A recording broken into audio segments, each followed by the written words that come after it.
बिहार की बीजेपी जो है ना, वो बिहार की जोकर पार्टी है। ये नीतीश जी तैयार हो जाए ना गठबंधन करने के लिए, तुरंत सब अपना प्रिंस सूट बाहर निकाल लेंगे। सब देखा नहीं क्या हमने? ये क्या हमलावर होंगे जी, जो खुद ललायित रहते हैं कि कब नीतीश जी का मन बदले और हम प्रिंस सूट बाहर निकालें। कभी भी मार सकते हैं, ये उनकी मतलब ये मत शक कीजिएगा कि वो मार नहीं सकते हैं।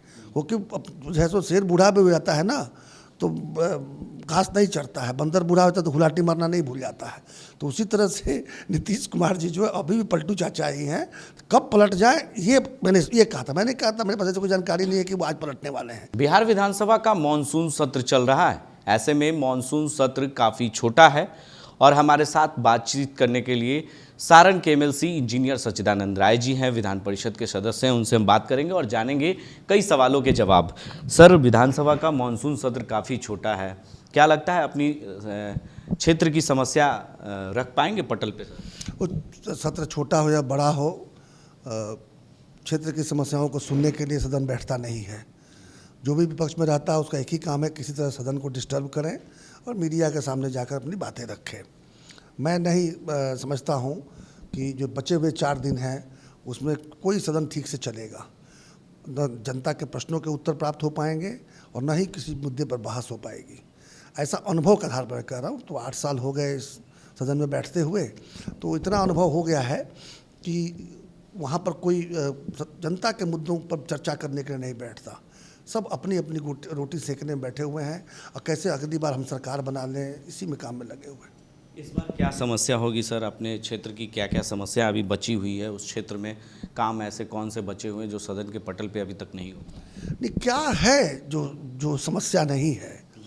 विद्यालयों की हालत ख़राब है, अस्पतालों की हालत ख़राब है, किसानों की हालत ख़राब है, बच्चों की हालत ख़राब है, जवानों की हालत ख़राब है, बूढ़ों की हालत ख़राब है, महिलाओं की हालत ख़राब है। किसकी बात करें हम? इन सब चीज़ों पर चर्चा करने से ही तो कोई, लेकिन सबसे बात चर्चा करना अपनी जगह पे है। कोई ईमानदारी से इस पर बात करने को तैयार तो हो, है ही नहीं, ईमानदारी नहीं है। जितने लोग अभी सदन में बैठ रहे हैं, कुछ अपवाद को छोड़ दिया जाए, या जिनके हाथ में शक्ति है वो सब बेईमान है, सब बेशर्म है। क्या लगता है सर, जिस तरीके से विवाद चल रहा है शिक्षा विभाग में, के पाठक और शिक्षा मंत्री के बीच जिस तरीके से लेटर के जरिए हमला किया गया है, क्या लगता है ये सही है या उचित रहा? देखिए, इसकी पटकथा जो है ना मुखिया नहीं लिखी है, मुख्यमंत्री ने लिखी है। बाकी मुद्दों पर से जनता का ध्यान हटे और चंद्रशेखर बनाम के पाठक में लोग लगे रहें। ये पटकथा लिखने वाले का नाम नीतीश कुमार है, जो हमारे माननीय मुख्यमंत्री हैं। और इसी तरह का खेल खेलते रहे, हमेशा कुछ एक ऐसा हट के कर देते हैं कि मुद्दों पर से ध्यान हट जाता है, आप उसी में उलझे रहते हैं। क्या लगता है के पाठक के आने से बिहार की शिक्षा सुधर पाएगी? जिस तरीके से वो लगातार स्कूलों के मुआयना कर रहे हैं, सरकारी स्कूलों को लेकर, और कह रहे हैं कि जो लोग समय पूर्वक आएंगे, 90% छात्र छात्राओं को स्कूल में आना अनिवार्य होगा, तभी सरकार की जो योजना है वो मिल पाएगी। बिहार के स्कूलों की अवस्था इतनी खराब है, इतना खराब कर दिया गया है कि के पाठक एक काबिल व्यक्ति हैं, ईमानदार हैं, इसमें तो कोई संदेह नहीं है। तो कोई भी काबिल और ईमानदार व्यक्ति, मैं के पाठक व्यक्ति की बात नहीं करता, कोई भी काबिल ईमानदार व्यक्ति यदि 10 वर्ष लगातार काम करे तब कहीं जाकर शिक्षा व्यवस्था ठीक ठाक हो सकता है। ये केवल दौरा कर लेने से और डंडा बजा देने से है ही नहीं। तो आप क्या ठीक कीजिएगा? के पाठक जी स्कूल जा रहे हैं, हम तो स्कूलों के अध्यक्ष बनते हैं, हम कॉलेजों के सेक्रेटरी बनते हैं और माथा पीटते हैं बैठकर, क्योंकि कुछ समझ में नहीं आता कहाँ से शुरू किया जाए। सब खराब है तो क्या ठीक किया जाए? इसलिए एक बहुत दीर्घकालीन नीति बनाकर और पूरी ईमानदारी से एक योग्य व्यक्ति को काम करना होगा शिक्षा पर। कम से कम 10 वर्ष लगेंगे बिहार की शिक्षा को ठीक करने में, अगर ऐसा करते हैं तब। लेकिन बीजेपी इन दिनों कई मुद्दों को लेकर हंगामा कर रही है और सीधे तौर पर कह भी रहे हैं कि सदन जो है काफ़ी छोटा है, जनता की समस्या पटल पर नहीं रखी जा सकती है, समय कम है, वक्त कम है। चाहे वो भागलपुर का अगवानी पुल हो या इन दिनों जो शिक्षक सड़कों पर हैं, जो आंदोलन कर रहे हैं, लगातार कई ऐसे मुद्दे हैं जिससे शिक्षक सड़क पर हैं।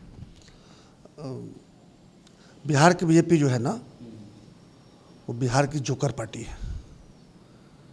अभी नीतीश जी तैयार हो जाए ना गठबंधन करने के लिए, तुरंत सब अपना प्रिंस सूट बाहर निकाल लेंगे शपथ लेने के लिए।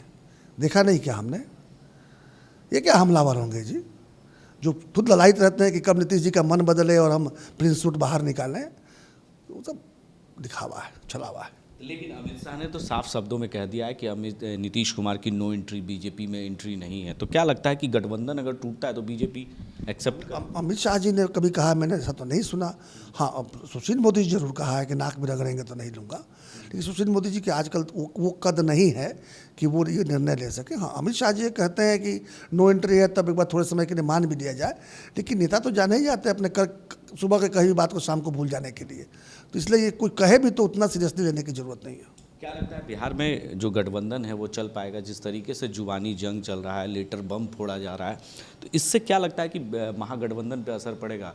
गठबंधन टूट सकता है क्या? नीतीश कुमार अलग हो सकते हैं क्या? आपने भविष्यवाणी भी की है, अभी हाल के दिनों में मैंने इंटरव्यू भी आपका देखा था जिसमें आपने साफ तौर से कहा कि जल्द ही नीतीश कुमार पलटी मार सकते हैं। मैंने ऐसा नहीं कहा, मैं कहा वो कभी भी मार सकते हैं, ये उनकी मतलब ये मत शक कीजिएगा कि वो मार नहीं सकते हैं। वो क्यों जैसे शेर बूढ़ा भी हो जाता है ना तो घास नहीं चढ़ता है, बंदर बूढ़ा होता है तो हुलाटी मारना नहीं भूल जाता है। तो उसी तरह से नीतीश कुमार जी जो है अभी भी पलटू चाचा ही हैं, कब पलट जाए ये मैंने ये कहा था, मेरे पास ऐसी कोई जानकारी नहीं है कि वो आज पलटने वाले हैं, लेकिन आज पलट जाएंगे तो आश्चर्य नहीं होगा। मेरे कहने का मतलब ये है। दूसरी बात ये है कि क्या फ़र्क पड़ता है किसके साथ वो सरकार बनाए, कुछ फ़र्क पड़ता है क्या? एक ठगबंधन हो या दूसरा ठगबंधन हो, कोई गठबंधन बोल के तो है नहीं। गठबंधन होता तो उसमें ईमानदारी होती है। गठबंधन के नाम पर शुरू करते हैं, दूसरे दिन से ठगी चालू हो जाता है, एक दूसरे को ठगने में लग जाते हैं, और फिर जब जनता को ठगना होता है तो दोनों मिल के ठगते हैं। तो इन ठगबंधनों की राजनीति अब हमको लग रहा है कि जनता भी ऊब चुकी है।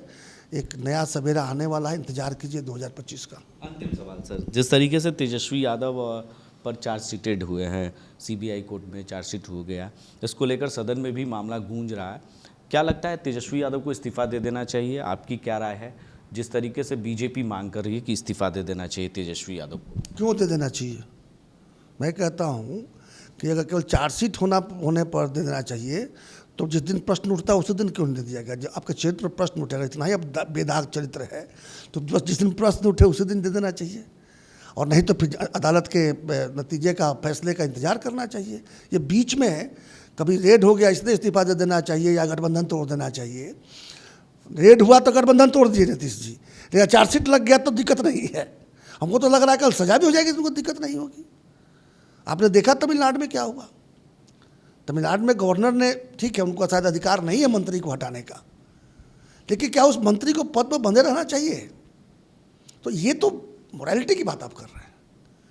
मोरालिटी का कोई राजनीति से कोई संबंध नहीं है। आज की राजनीति जो है इसका मोरालिटी से कोई संबंध नहीं है। आपकी क्या राय, इस्तीफा दे देना? मेरी राय को फर्क क्या पड़ता है जी? अच्छा, मेरी राय, आपकी राय, एक कॉमन मैन की राय नहीं। मैं तो कहूँगा किसी के भी अगर ईमानदारी पर शक हो जाए तो उसको प्रमाणित करने का मौका देना चाहिए कि मैं ईमानदार हूँ। हट जाने में क्या फ़र्क पड़ता है? कुर्सी से चिपके रहना क्यों जरूरी है? ठीक है, मान लीजिए केवल उंगली उठाने पर नहीं किए, लेकिन जब एक संस्थान ने यहाँ पर चार्जशीट लगा दिया तो आपको तो हट ही जाना चाहिए, जांच को प्रभावित नहीं करने देना चाहिए। ये देखिए मोरालिटी की बात है, और मोरालिटी केवल अकेले तेजस्वी यादव को करना दिखाना जरूरी नहीं है। कौन करता है जी? जो तेजस्वी यादव करे, क्यों करे? सब कर रहे होते तो वो भी करते।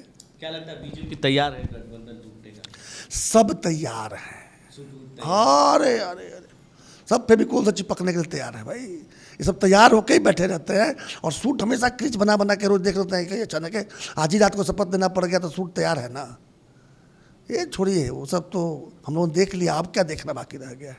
तो देखिए, हमारे साथ सारण के एमएलसी इंजीनियर सच्चिदानंद राय जी थे। उन्होंने साफ शब्दों में कहा कि बीजेपी तैयार है, सूट वूट तैयार है उनका, और नए नए सूट सिलाकर वो इंतज़ार कर रहे हैं कि बिहार में गठबंधन टूटेगा और फिर से हम सरकार में आएंगे। तो ऐसे के कह सकते हैं कि विधानसभा का मानसून सत्र जो चल रहा है काफ़ी हंगामेदार होने वाला है।